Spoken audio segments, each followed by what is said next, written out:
Fala pessoal, muito bom dia. Aqui quem fala é Nicolas Farto, da mesa de renda variável da Vertic Invest, falando para o nosso Morning Call de hoje, quarta-feira, dia 27 de setembro de 2023. E o mercado opera misto agora pela manhã, depois de um avanço nas negociações no Congresso americano e dados que saíram acima do esperado lá na China nessa madrugada. Lá na Ásia, o fechamento hoje teve um viés mais positivo depois que os lucros industriais da China caíram menos do que na leitura anterior, o que sugere uma recuperação no ritmo de atividade. Além disso, um dos diretores do Banco Central do país reafirmou o compromisso de um crescimento próximo de 5% para o PIB chinês ainda nesse ano. Sobre o caso Evergrande, segundo a Bloomberg, o presidente da companhia foi colocado sob vigilância policial, o que aumenta a pressão sobre a companhia que já atravessa uma dificuldade grande para financiar sua dívida. Lá na Europa, as bolsas operam sem direção definida, refletindo algum alívio com o mercado asiático, mas ainda de olho nos dados de inflação que vão sair por lá essa semana e que podem ajudar a calibrar melhor as expectativas sobre a decisão de juros do Banco Central Europeu. Indo para os Estados Unidos, ontem a sessão foi de queda generalizada. O Dow Jones caiu 1,14, S&P caiu 1,47 e o Nasdaq terminou o dia com uma queda de 1,57%. Os juros de 10 anos dos Estados Unidos ontem fecharam com mais uma alta, o que prejudicou o ambiente para os ativos de risco.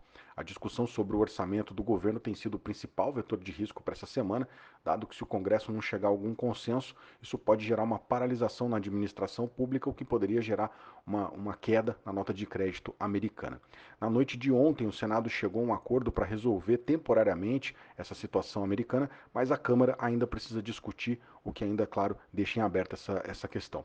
No corporativo, ontem o destaque ficou para a queda de 4% para as ações da Amazon, depois que a Comissão Federal de Comércio americana, junto com 17 procuradores dos Estados Unidos, entraram com uma ação judicial acusando a empresa de monopólio.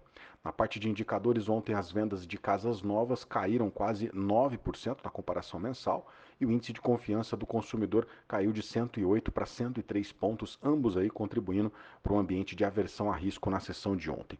Atualizando os índices agora, S&P Futuro sobe 0,3%, Eurostoxx 600 cai 0,06%, FTSE de Londres caindo 0,30%, no Japão o Nikkei hoje terminou o dia com uma queda de 0,09% e na China o Xangai Composite subiu 0,16%.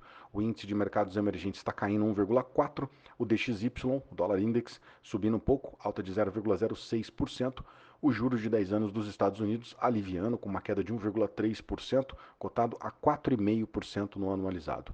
O índice de commodities da Bloomberg está subindo 0,39% e o petróleo operando com mais uma alta nessa manhã.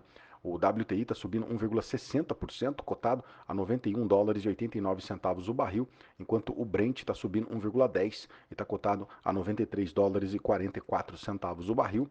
Petróleo em alta hoje, em meio à melhora de sentimento lá na Ásia e também com a queda dos estoques de gasolina nos Estados Unidos. O minério de ferro também fechou com alta na China nessa madrugada, lá em Dalian. Hoje o minério subiu 0,59% e terminou o dia cotado aos 115 dólares e 78 centavos a tonelada. Por aqui, ontem o Ibovespa caiu pela quarta sessão consecutiva, terminou o dia com uma queda de 1,49% e terminou aos 114.193 pontos. O dólar teve uma alta de 0,42%, fechou o dia cotado aos R$ 4,98.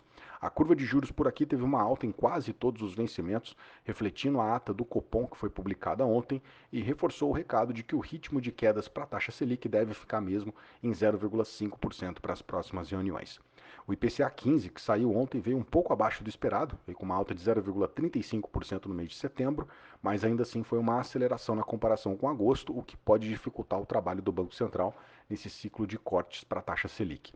No corporativo, quem mais caiu, foi a Pets. Ontem fechou o dia com uma queda de 5,6%, refletindo a alta na curva de juros. Quem mais pesou no índice Bovespa foi a Vale, que ontem caiu 1,56%, ainda sentindo o impacto da queda do minério de ferro lá na China.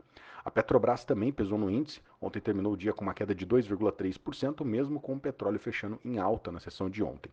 Do lado positivo, quem mais subiu foi a BR Foods, ainda refletindo o aumento de capital da Marfrig na companhia, que agora atingiu 40%. E para fechar, na nossa agenda hoje às 15 horas, sai o relatório da dívida pública do mês de agosto, e mais tarde o presidente Lula se encontra com o presidente do Banco Central, o Roberto Campos Neto, e com o ministro da Fazenda, o Fernando Haddad. Essas são as informações para o dia de hoje, eu agradeço a sua companhia e te desejo um excelente dia, um grande abraço, valeu e até amanhã.